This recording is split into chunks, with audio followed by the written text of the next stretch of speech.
Welcome, everyone. I'm so excited to see folks flooding in. It has been such an incredible day, and we could not be more excited to be ending our day with Joan Garry. So I'm watching the numbers stream in really quickly. I'm going to introduce Joan officially in a moment, but if you want to say hi in the chat, how you're doing, how you're feeling after day one of the community conference, we are feeling really great over here. And yeah, I want to make sure, Joan, you get all of your time and folks get to learn from you. So Joan Garry is an internationally recognized champion for the nonprofit sector and a highly sought after executive coach for CEOs of some of the largest organizations in the nation. She writes a smart, funny, and wildly popular blog for nonprofit leaders that you can find over at joangarry.com.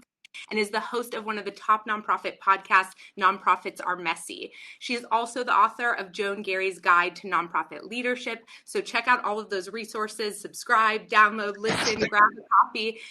In 2007, Jo founded a well-known online membership site offering content and community for board and staff leaders of small to mid-sized nonprofits. It's called the Nonprofit Leadership Lab. So please join me in welcoming Joan Garry. Such an honor to get to end the day of the conference with you. Thanks, Mallory. First of all, somebody in the chat, and it looks like I'm going to mispronounce. Forgive me if I mispronounce it. Shaylee Duerson. I love Dr. Joan Garry's podcast. I am not a doctor. I don't even play one on television, but I am a complete nonprofit leadership evangelist, and I am so appreciative to everybody at Donor Perfect for the opportunity to spend time with like my favorite people on the planet, nonprofit leaders. I was thinking about this morning that I feel like incredibly lucky about how much I love my job. And it is not at all the path I anticipated. Long ago, I was part of the management team that launched MTV in 1981. So you can do the math to figure out how old I'm not. And in fact, actually, that's my gold record, which I did not get from any kind of a pop song, but actually as a function of my tenure at MTV. But I love my job. And it is so not the path. I figured I would be a corporate executive for my professional career and maybe join a board, something like that. And that's not at all how it rolled, actually. So I have private sector experience. And then in 1997, either because I was having a midlife crisis or I was trying to avoid one, I became the executive director of one of the largest gay rights organizations in the country called GLAAD. And I thought I would never be so lucky to have a job like that, where I could have impact on my family and on the world. Again, if you had asked me at the age of 10 at like the dinner table, okay, Joan, what do you want to be when you grow up? I guarantee you that I did not say I'm going to grow up and be a gay rights activist. Pretty sure we didn't even have the word gay. But it's very interesting, as I think it would be for you, to think about your own career path and how you got where you are today. So imagine yourselves at the age of 10 at that Thanksgiving table and that annoying aunt asking you what you wanted to be when you grew up. Now, I'm pretty sure that your answer would not have been, well, you see, what I'd like to do is I would like to ask people for money all day. Pretty sure that would not have been the answer you came up with. So toss in the chat and let's just get that flurry going. What did you want to be when you grew up? Assuming you've actually grown up. When you were 10, what'd you want to be when you grew up? Let's go. I'm ready. So I'll tell you while I'm waiting that I wanted to be Carol Burnett, but that job was taken. I also kind of wanted to be a good humor driver because people are always so dang happy to see you. And actually, I feel like I actually have some of those things going on. A professional singer, a journalist, a ballerina, a lawyer, an actress, an opera singer, a marine biologist, a computer programmer, a photographer, right? Like, think about all of these things. I wanted to help people. Thank you, Kathleen. I had no idea. I love that, actually. But you see, so when I look at Catherine Hill's answer and I see teacher, right? I see I see Kristen who wants to be a doctor, right? And lots of teachers. Oh no, really? Somebody wanted to be a Playboy bunny? Oh my God, that's hilarious. Okay. By the way, Sean, I think you are a wizard. I think you are a damn wizard.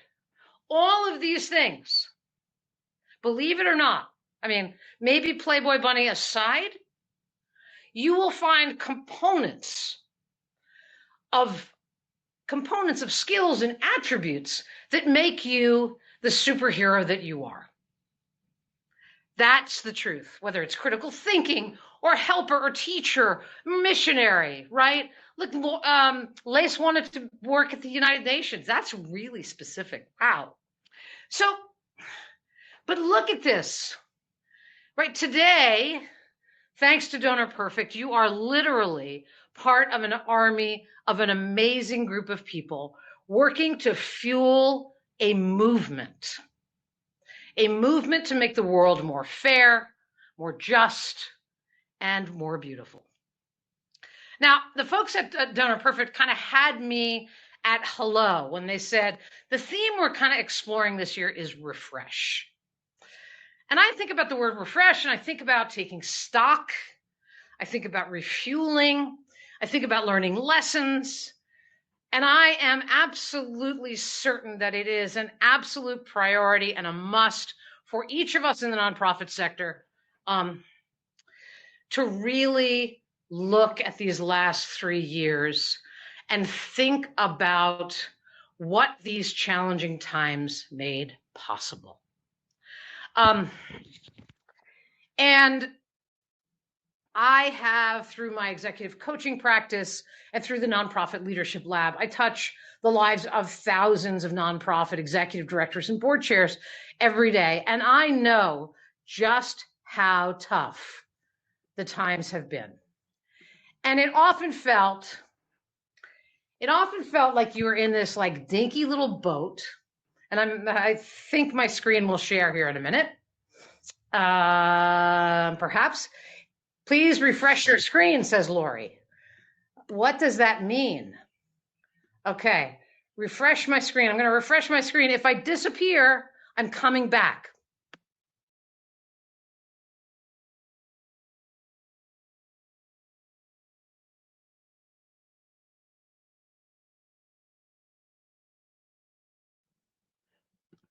Voila, I'm back. Okay, Lori, I'm going to share my screen again, okay? Okay, let's try this again.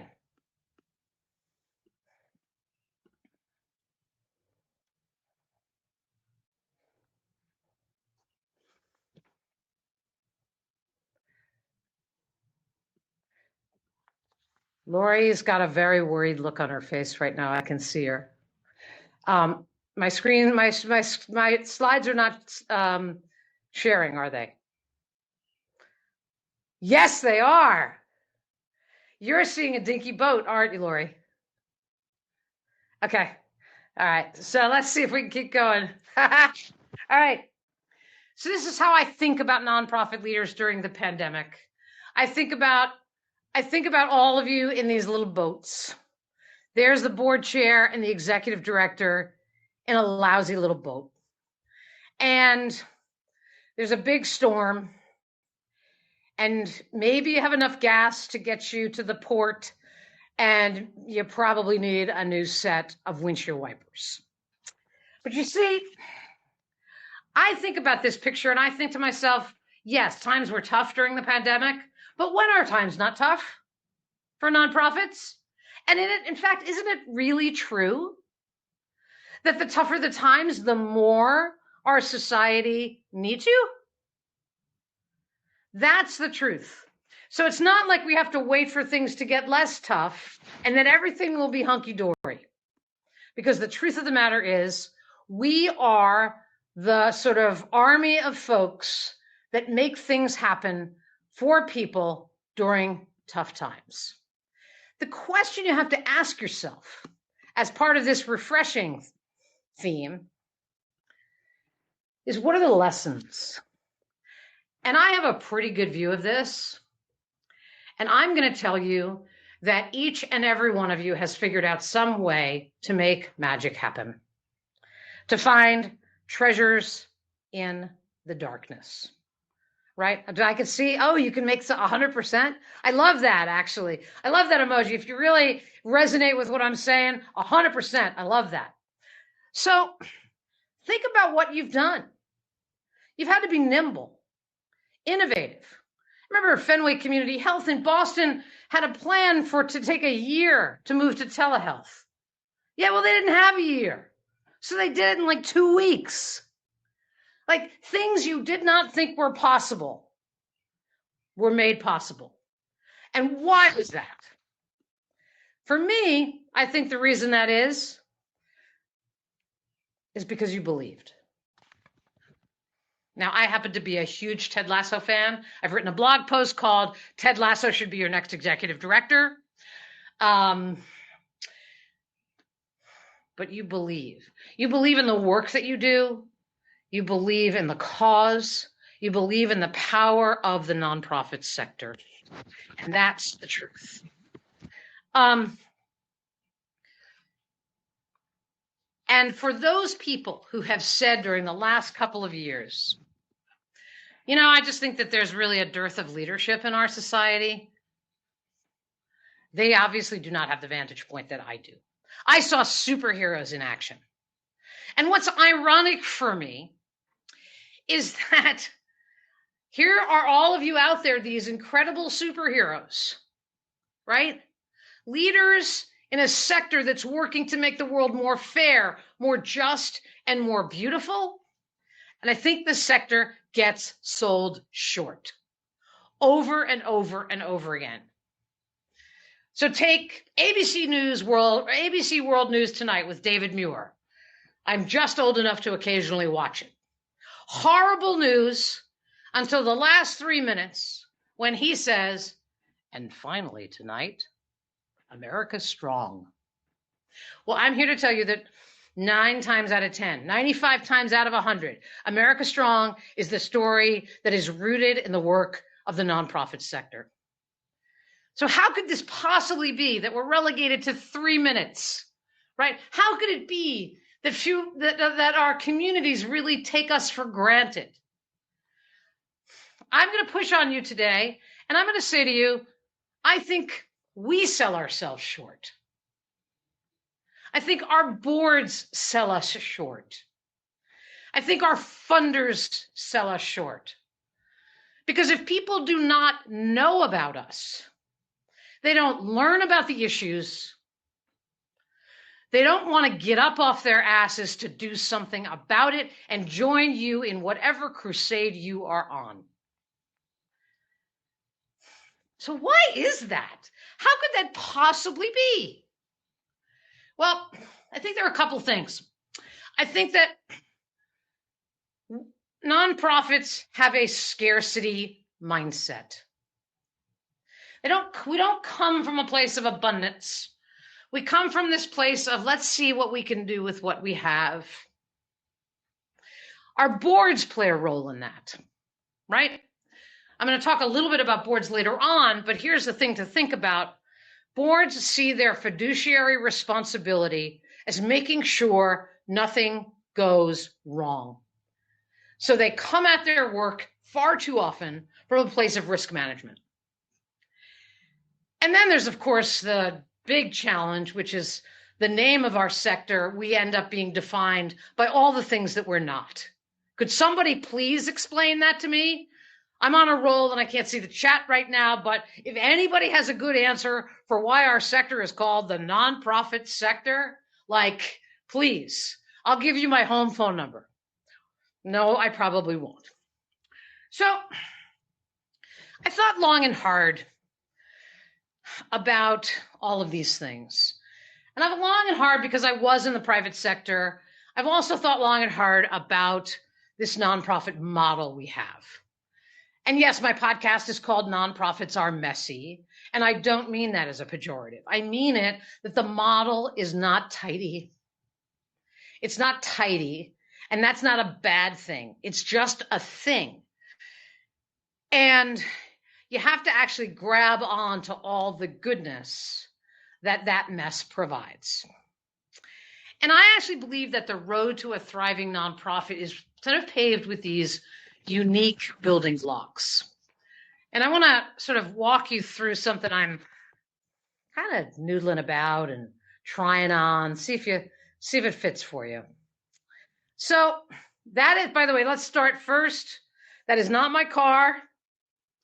And I just love Photoshop. Okay, now, the intentional ride to a thriving nonprofit. Here's what I want to talk about. Yes, you start with your why, like Simon Sinek often says, the fundamental purpose, why your organization exists. You need vision, you need people, you need impact, and you need growth. That doesn't mean growth meaning bigger. It just means learning and defining and redefining what your organization is about. But it's that outer ring, for me, that makes the nonprofit sector unique, these unique building blocks I talk about. You'll notice you don't see board, you don't see staff. You'll see things that I think stand out for me. A couple of them, storytelling, right? No one can be a 5-star nonprofit leader unless you are a 5-star storyteller. It is the way that you invite people to know and do more for your organization. It's what ignites passion and drives participation. When we look at marketing dollars and our funders say that's overhead, I say that's BS. Because if I can't tell people about my organization, then I don't have any power, because people are my power. The other thing that's very unique about the nonprofit sector is the role the partnerships play. The partnership you have with your board chair, with your donors, with your stakeholders, with your volunteers. We look at it very, very differently. The power shouldn't come from up top. It should come in a diffuse way from around you as a nonprofit leader. The work also requires a ton of intentionality, which we're not so good at. More on that in a minute. It requires tremendous courage. Tremendous courage. We have to make time to learn from the work that we're doing, and we have to understand leadership in its fullest sense. And when I talk about that, I'm not just talking about giving a fabulous, kick-ass gala speech. I'm talking about making time to be home for dinner, modeling leadership. I'm talking about really understanding that the people who work with you and for you and around you are following your lead. And when you take this circle around, right, what happens is that as a function of these things, you actually can repurpose or revise or reshape your vision, maybe make it narrower, maybe make it broader. And then you follow the wheel around again. And this is how I think about what I call the intentional ride to a thriving nonprofit. Now, speaking about partnerships, I'm not a fan of thinking about nonprofits in a hierarchical fashion, obviously. So I really think about them like this, like a twin engine jet.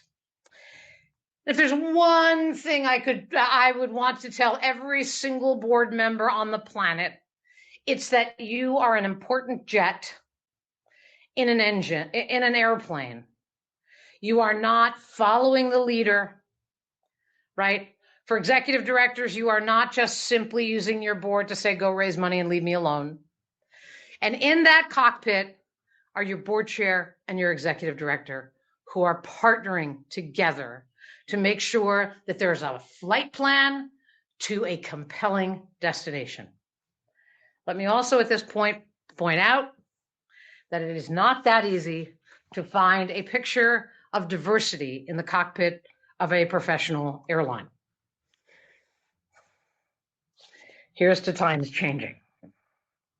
So I want to take an example, if you'd allow me, of a client, coaching client, member of the Nonprofit Leadership Lab, the Princeton Senior Resource Center in Princeton, New Jersey, run by a guy named Drew Dyson. And I want to sort of tell you about what life looked like for Drew in 2020. Drew had never been an executive director before. So one of the very first things that Drew did was go and find funding for a coach. And I was lucky enough to be the person he picked. In fact, not only had he not been an executive director before, in his previous life, he was a preacher, a minister. Turns out in 2020, that came in mighty handy. So at that time, Princeton Senior Resource Center was a building. Technology was a function. But Drew had a vision. And the challenging times made this vision possible. And through professional development resources and his building of a great team, he made amazing things happen. His vision was that there were people who would benefit from the Princeton Senior Resource Center who couldn't come to the building. So what did he do? He trained college students who were working remotely to train older members of the community how to get on Zoom.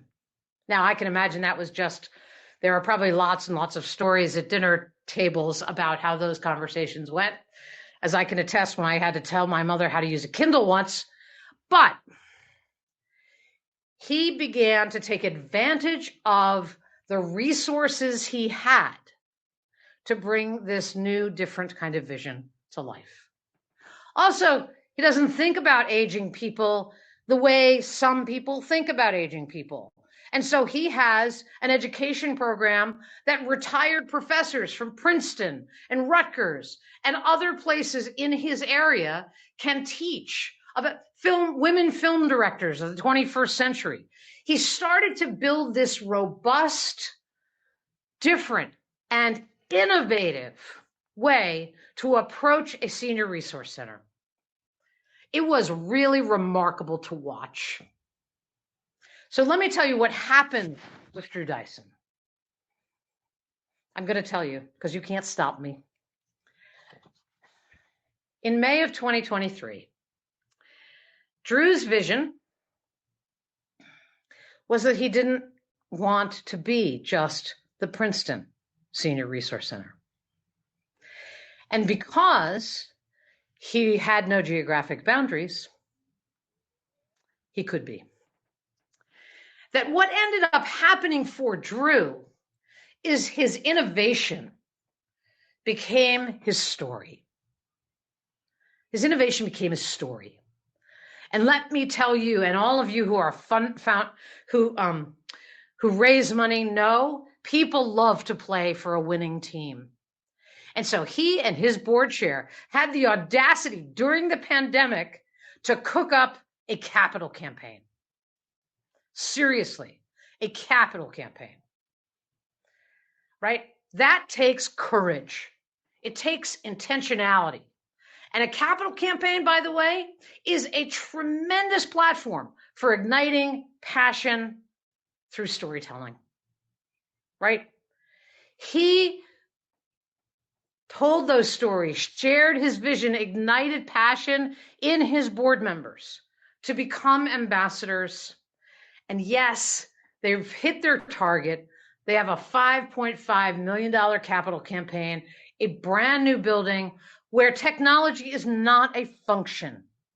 It is absolutely, purely an anchor of the work they do. The person who runs tech at the Princeton Senior Resource Center is a member of the senior leadership team. It is that essential that core to what PSRC does today.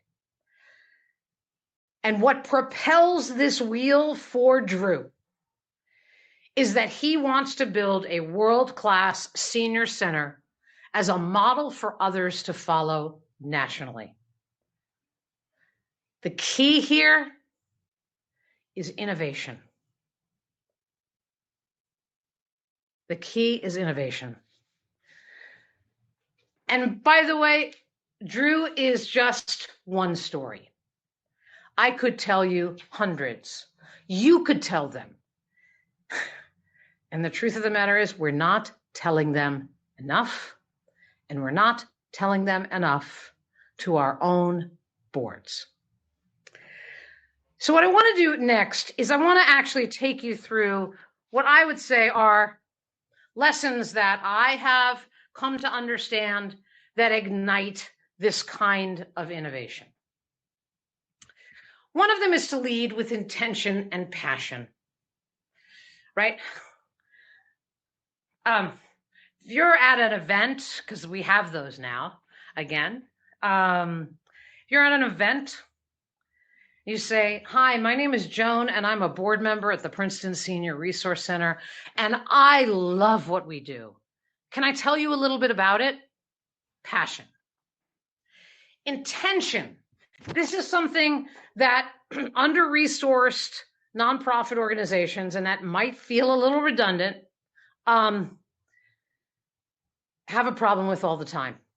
Intentionality is about prioritizing, right? We tend to want to do all the things, but what we need to do is the right things, right? Drew really focused on tech. He really focused on tech, right? There were probably things he didn't focus in on, and maybe there was even pushback from his team about, wow, why are we not focusing on that? Because we can't do all the things. We have to do the highest, most leverageable things. And he was right. And so I often, and I know this because I lived this experience for 10 years, everything feels urgent all the time. But the truth is, it can't feel that way. You have to introduce some kind of modulation. Some things are indeed more important than others. And if you put the pedal to the floor on absolutely everything, you will be a lousy leader. You will model burnout for everyone to see, and you will create that kind of environment that makes people say, this is too much for me. This work is really, really hard under the best of circumstances. You've got to prioritize. The next piece, this is what I was getting at before, is marketing your success. You're too busy doing the things to tell everybody about the things. So Jim Cohen, coaching client, runs the Jewish Federation of Minneapolis. George Floyd was murdered blocks from his office. And he became a convener. He built coalitions across all of Minneapolis and St. Paul. And I found, as he talked about it, I found him to be rather remarkable. I found that the choices that he made to be really inspiring. And I said, I bet your board just thinks this is just such incredible work. And he said, you know, Joan, I don't think I've talked enough about what we're doing to my board because I'm too busy doing the doing. And this, my friends, is a problem. It's a problem on many different levels. It's a problem because your board, let's say you have a board of 12, those 12 people need to be your most enthusiastic and passionate ambassadors. And if they are not fueled by the incredible stories of your work, they can't do that. They can't do that, right? So it is what keeps their light for your organization shining. It is what gives your organization visibility. It's what invites people to want to know more and do more.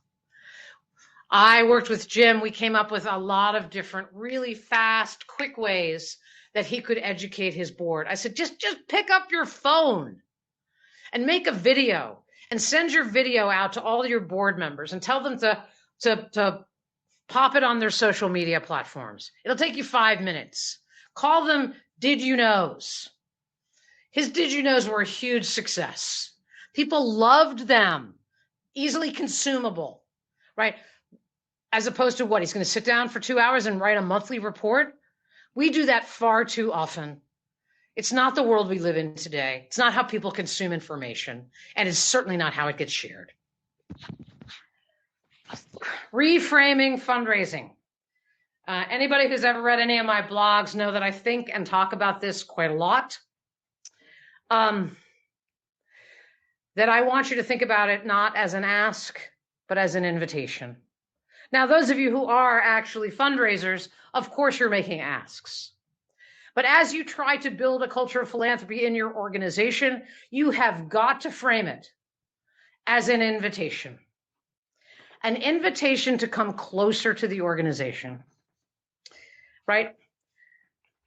Anybody who works, anybody in the volunteer space will tell you that volunteers are at that bottom base of the pyramid, that if you bring them close, they're people that are more likely to donate than anyone else because they've been invited to be a part of the work. And that's what you're asking board members to do, is not to find the rich person or the wealth adjacent person. I love that phrase, in their context, but rather to just be an enthusiastic ambassador and invite people to know more. I have a client from Richmond, Virginia. He runs an organization that successfully made computer science mandatory in K-12 schools. He's an amazing guy. And he will talk to anyone about computer science education, including the cashier at the supermarket one day with his wife. And his wife was like, "Do you have to talk about Code VA everywhere you go?" And he said, "Yes." That's what this is about. That's what you're trying to do with your board. The next item is to turn your board into ambassadors. Far too often, we have an expectation that our board members are going to ask people to write checks, right? They might get there, but if you don't nurture them, if you don't fuel them with stories, if you don't cultivate them, right? They're never actually going to make asks. Do me a favor, if you would. Can you, in the chat, Lori, can everybody still hear me and see me and everything? Perfect. Okay, great. My cell phone rang and I was afraid it might be you.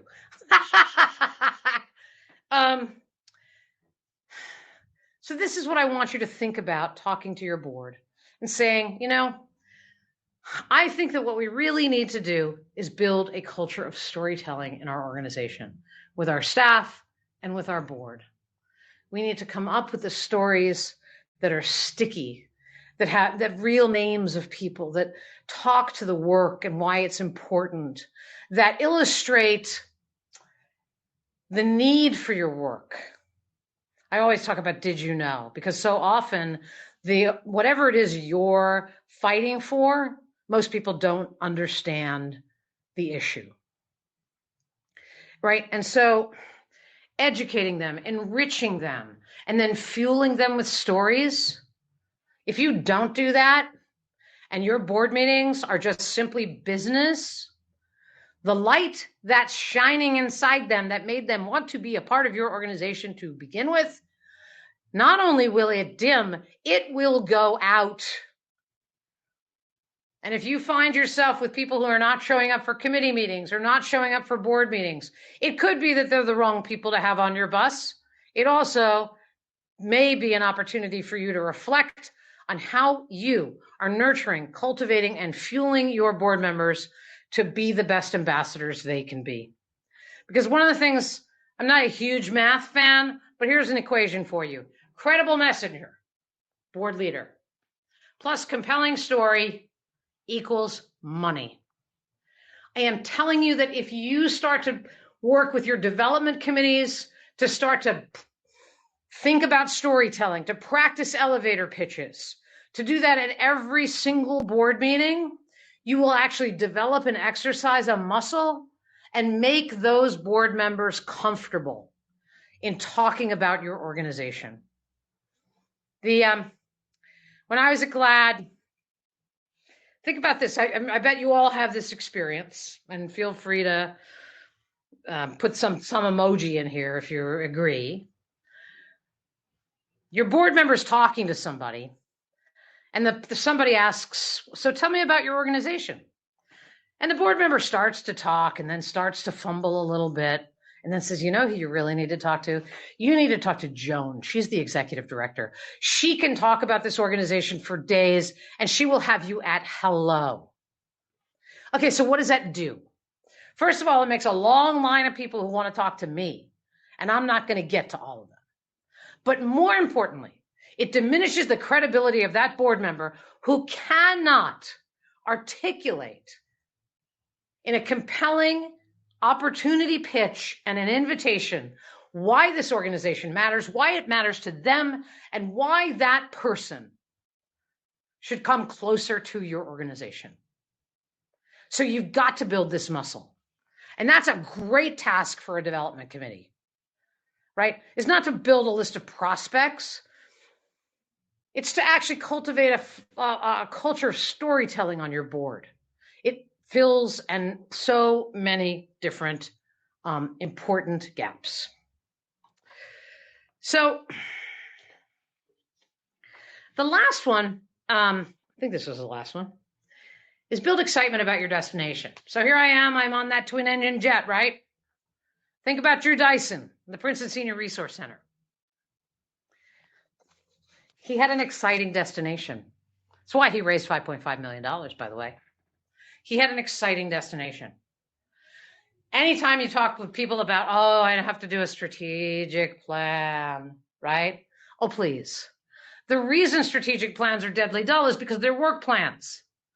They're not actually visioning exercises to get your board to fly at 30,000 feet and say, what could be possible? Can I go back to the pandemic now and say those are the questions we asked ourselves then? And we cannot afford, the world cannot afford for us to stop asking them now. And so the destination far too often for our organizations is we're going to do more. We're going to grow by 10%. We're going to, some metric like that, right? And what ends up happening in that process is the journey is messy, right? I want you to imagine that you're taking a carload full of kids for a 7-hour drive to Disney World. Sorry to paint that image in your head because I know how painful that is. And you've got one kid who says, I'm car sick, I'm going to vomit in my backpack. You get another kid that's, spitting at the other one. And the mother, in this case, is just yelling at them the whole time. This is not what we want. Because the minute that mom asks this question, what's the first ride you're going to go on when we get to Disney World? Why do you love that ride? Is there a ride like, if you could imagine building like a ride that's not at Disney World, what would it be? Where would it take you? Right? They stop fighting. Then there becomes this incredible conversation. I mean, they don't entirely stop fighting, but they start to think about Splash Mountain. If I ever want to get my kids to stop fighting, I ask them to tell me about how they feel when they're on Splash Mountain. I think it's like their happy place. I've never been on Splash Mountain. I always hold the bags because I get nauseous on rides. There, I'm illustrating my vulnerability. Okay, so I want you to think about Splash Mountain for a minute. I want you to think about something I said earlier on about boards as risk managers. And that being somewhat of a root of the scarcity model that we approach nonprofit work with.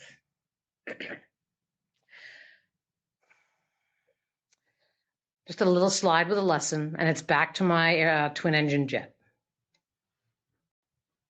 There are actually 3 levels of governance, and your board has to operate at all 3 all the time.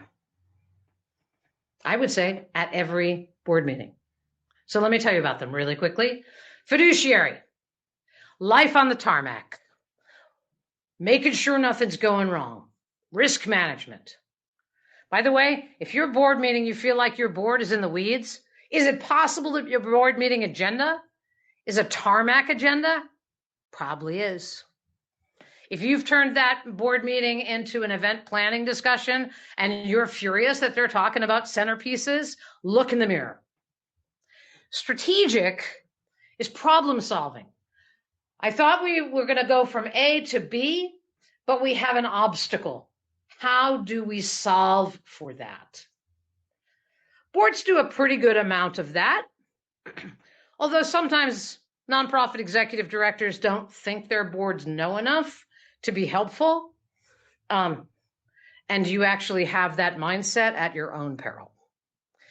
But it is this generative, this cruising out. Oh, by the way, strategic is like 10,000 feet, which is when they tell you you can use your portable electronic devices. So next time you're on an airplane and they tell you you can use your portable electronic devices, I want you to remember this slide. And then generative is cruising altitude. This is where you actually put aside what you think you know and you imagine what's possible. When do we do this at board meetings? I'm going to go with never, Ken, because there's no time for it. And so you know what we do? We relegate it to board retreats. And we have these amazing board retreats where we talk generatively. And then what happens? We take action items. Then about 6 months later, we can't find them.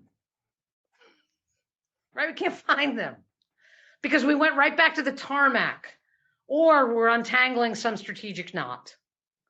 You have to build in generative thinking into all of your board work. And generative thinking, by the way, is fueled by enriching my board members.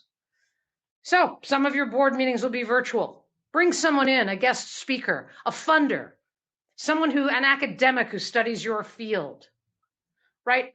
Bring in somebody to enrich me. I'm supposed to be a leader in your sector, right? And the more I know, the more able I am to contribute in a way that matters to me and to you. And the truth of the matter is, as somebody who has been a board leader, I never signed up to do an easy job. I signed up to do an important job. So tell me the job is important, define success for me, and give me what I need to be successful. It's not a lot to ask. But if we do not start to see our boards as partners,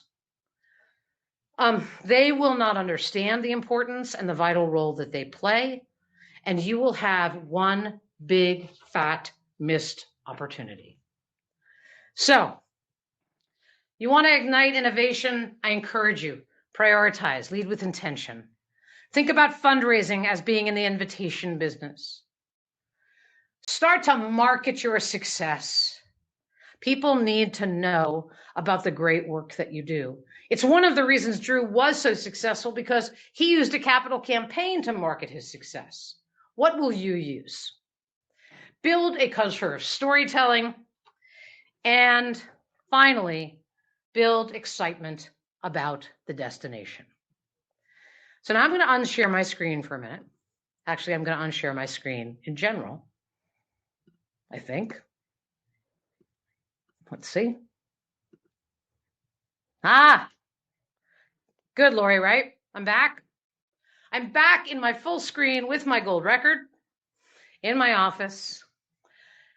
And those are just some of my kind of ruminations about the sector. One of the reasons I am so evangelical about the nonprofit sector is because I know just how meaningful it is. I know it is where leadership is found. I know that it turns towns into communities, and I know that it turns people who live near each other into neighbors. And it is time for us to stop being those nice people who help others and recognize that what we are is champions for making the world more fair, more just, and more beautiful. So I leave you with this last thing. I'm going to read a page from a book. I'm not going to read the whole book, and it happens to be my book. Okay, so for those of you of a certain age, you'll appreciate that my brothers, who are also of a certain age, refer to this as my Julie from the Love Boat photograph. There's also another of my brothers also refer to it as kind of having a Captain Kangaroo look to it. Anyway, Julie from the Love Boat has one last thing she wants to share with you. And every time I see somebody like do a selfie of a picture of this book with like Post-it notes everywhere, it just actually just brings me such incredible joy. This is my own copy, so I don't have that. But I just wanted to read this to you. It's in the final chapter, and it's called You Are the Champions. I know who you are. I write to you and for you every week. Your clients, you're the folks I support in the Nonprofit Leadership Lab. You are fellow staff leaders. You're board colleagues of mine and board members I worked to recruit. You educate our young people. You deliver meals. You work to cure illnesses and fight the stigma often associated with them. You fight for equality for women, people of color, and LGBTQ folks. You provide beds to the homeless and put battered women back on their feet. You are storytellers who do not allow us to forget. You protect our lands, and you navigate a very complex world for those who are new here. You remind society of the power of religion and remind us of the power of deep faith. You bring music, theater, and dance to us. And in so doing, you make us think. You make us more human. You make us feel, and you lift us up. Yeah, that's it. You lift us up. I don't know too many jobs one can have where these things are true. I believe that nonprofit service is a privilege. It's hard, but like changing the world is not a layup, right? So on behalf of all of my friends at Donor Perfect, and from my family, from my new 3-month-old grandson, had to get that in. I want to say thank you for the work that you do. Thank you for lifting us up. You indeed are heroic. So thank you so much.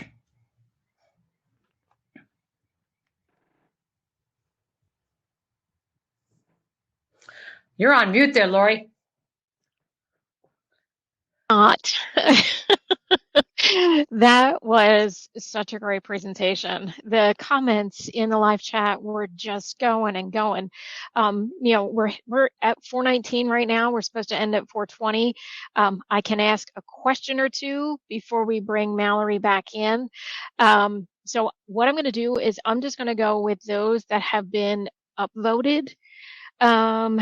So they can upvote any of the questions. Okay. I'm just going to do the ones that got the top votes here. So Judy's asking, she said, thoughts on giving board members a business type card with 10 fast facts about our organization, either for their reference or to give it out. Any thoughts on that? It's a fine idea. It's not a bad idea. It depends, again, is it the highest priority for you to provide that? I would love to see your development committee actually kind of weigh in on what would be the most valuable tool they would imagine sharing with the board writ large that would help them to be the best ambassadors. Maybe it is maybe not a facts about the organization, because honestly, when you're making an ask, people don't really care about the size of your budget. They care about a little bit of heart and some head, right? Right. So maybe it's something that is, something that talks about what you're up against, right? Or, something like that. But this is a great question, and it's a great exercise for your development committee. If you think about your development committee as an engine that does peer accountability for your board to be great ambassadors, this is where that would rest. Okay, so we're going to do one more question. This one's from Deborah. She says, who should design the story everyone tells? Is that the responsibility of the executive director, communications manager, or is this a shared vision story? So here's what I did at GLAD, which some variation on this might work for you, Deborah. Is I had people submit stories every other week. And I produced at that time, because it was a while back, a bi-weekly cocktail party soundbite email that went out to all my board members, because I knew they did cocktail parties on the weekends. And the last thing in the world I wanted them to say when somebody said, "Oh, are you still on the board of GLAD?" was yes. I wanted them to say yes. And actually, I just got an email from Joan. And can I tell you a quick story? And people will always say yes if it's quick. And what that did was that it cultivated the ability of the program staff, the development staff, all of them, to actually think about how to tell their stories. And they would actually come to me and say, "Why didn't you put my story in the cocktail party soundbite memo?" And I said, "Because it was missing a blank, a blank, and a blank. And if you take another crack at it, I might put it in next week's." And so I actually, by virtue of doing that, I built and exercised the muscle of my entire team to tell stories. Well, I love that idea. Okay, so I think what we're going to do is we're going to bring Mallory back in. So she's going to help close out. So let me get her.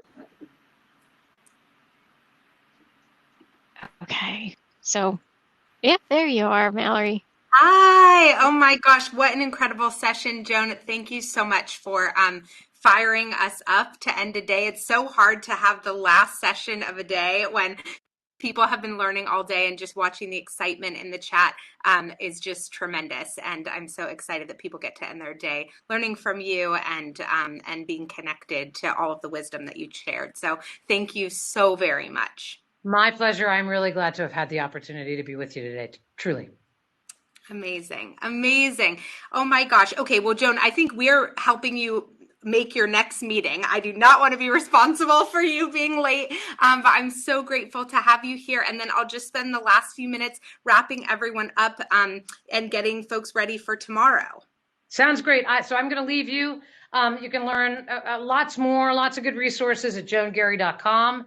If you'd like to learn about my online membership community with content and community for small to mid-sized nonprofits, we have tons of fundraisers.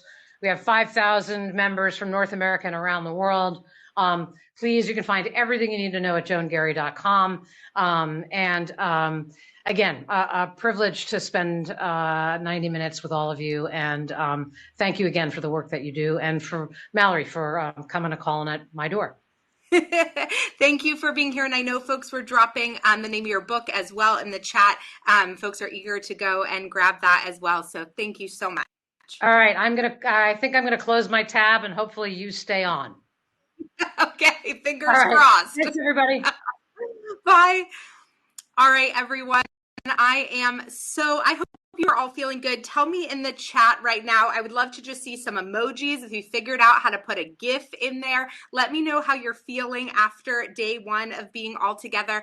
I think it has been such an incredible and inspiring first day. A huge thank you to all of our speakers. There was so much happening today, and I was trying to bounce from room to room to room to keep track of everything. I loved hearing my friend Dana Snyder talk about everything that she talked about, but I loved particularly when she showed the monthly giving page for the Adventure Project, and she showed how they use their donor persona work in the tagline mentioning grandkids. I don't know which of you were in that session, but when she talked about that, I was like light bulb moment. And I really appreciated hearing. I learned so much in the multi-channel communication with Justin Cook and in the session with Matthew from Constant Contact about open rates and what they really mean. So I hope you guys got a lot from that session as well. And then Ria Wong, she's so funny and whip smart. And I love the way she talked about building real relationships and getting curious with donors. And I hope you guys really heard that piece around that the trust and the relationship takes a long time to build, but it starts with that transparency. Oh my gosh, you guys, these gifts are giving me life. Thank you for making the end of my day so fun with this. But I love the way she talks about the time it takes to build those real authentic relationships, but also that you start the relationship with transparency, that you're moving in the same direction. I thought that was so incredibly meaningful. And then I always love hearing Brian Crimmins and Nathan Chappelle talk, and love the framework for radical connection. And Tysley Williams, oh my gosh, I could go on and on about her, but did you guys catch that Maya Angelou was her actual professor? And did anyone else freak out about that with me? So I can't even begin to describe how exciting it was to hear all of those folks share their wisdom with all of you, and then to get to end with Joan Garry. What a special day. Huge thank you to Donor Perfect for assembling such an incredible group of speakers, and also for giving us so many tactical tools around how to use DP forms more effectively, doing segmentation with our donors in the donor database, tracking major gift. I love that session with Donna too. Okay, what is up for tomorrow? We are 3 minutes to the end of the day. So I just want to give you a quick peek into tomorrow. So I'm going to be kicking us off at 10:30 Eastern Standard Time. This is really nice, you guys, because usually I'm in California for this conference, and so I'm doing it at 7:30. So this is really nice to be in Philadelphia this time around. But 10:30 in the morning tomorrow, I will be kicking it off with Jeff Streifels and Karen Kendrick. We're going to talk about why fundraising needs to embrace a more collective culture. And then we have some incredible sessions from Sandra Allen. We're going to be talking about calendar planning, preparing for end of year, Erica Wastorp, monthly giving, Sabrina Walker Hernandez, stewardship beyond the thank you. Also a good friend of mine. Love her. Cannot wait for that session. And then you're going to hear and learn about using Donor Perfect, how to streamline your calendar, how to use the monthly giving features. And then we're going to wrap the end of the day with a community happy hour.